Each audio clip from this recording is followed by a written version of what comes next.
murder, group rape, acid attack.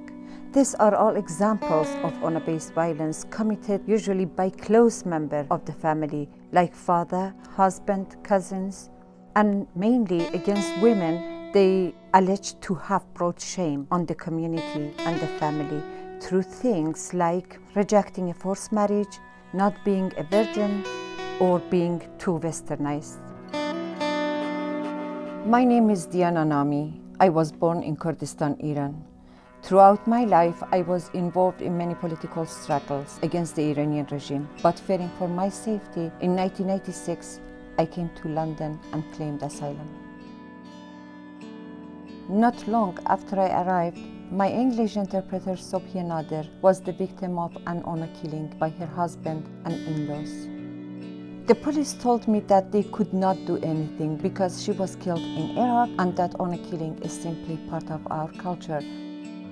I was so shocked by this response, I set up the Iranian and Kurdish women's rights organization to support women and to campaign for changes in law and attitudes within authorities and the community. One of our biggest and most successful campaigns was the Justice for Banaz campaign.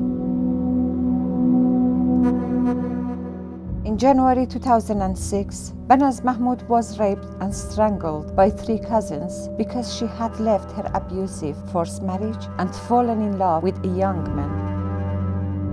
Banaz's body was discovered 3 months later inside a suitcase buried 6 feet under a back garden in Birmingham. Prior to her death, Banaz had been to the police 5 times seeking their help. She knew exactly what was going to happen to her. One guy, as soon as I came out of the house, he was following me with a car. And that was the main reason that I came to the police station. At any time, if anything happens to me, it's them. But each time, the police disbelieved her. We wanted to make sure the killing of Banaz was a wake-up call to the authorities. 2 of her killers fled to Iraq, but we campaigned for justice, and in 2009, her 2 cousins became the first Iraqi nationals ever to be successfully extradited back to the UK. We had another victory in that the judge didn't consider culture in giving out lenient punishments. Only 3 years prior, in the case of Heshu Yunus, her father, who murdered her, received just 14 years in prison because the judge took into account the supposed value of honor killing within his culture.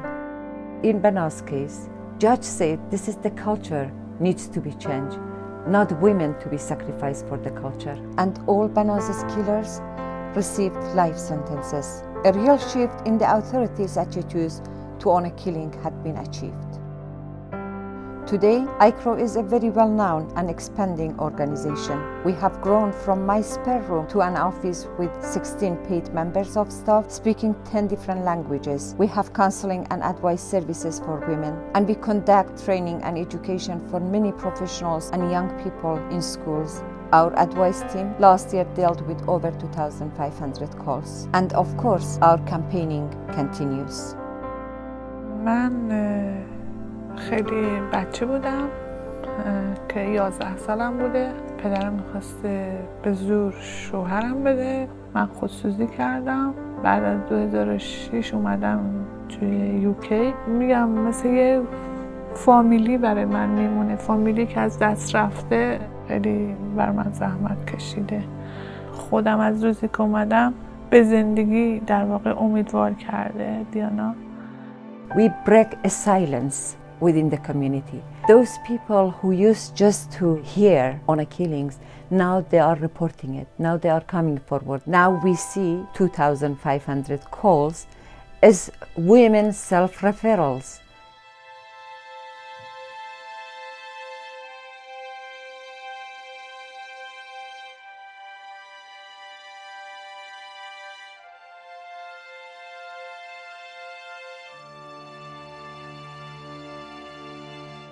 Oh, she's so sweet, she's so beautiful. I'm so sorry. I'm so upset, so angry. I will try my best with everything that I can to save other women, to not let them to be like you.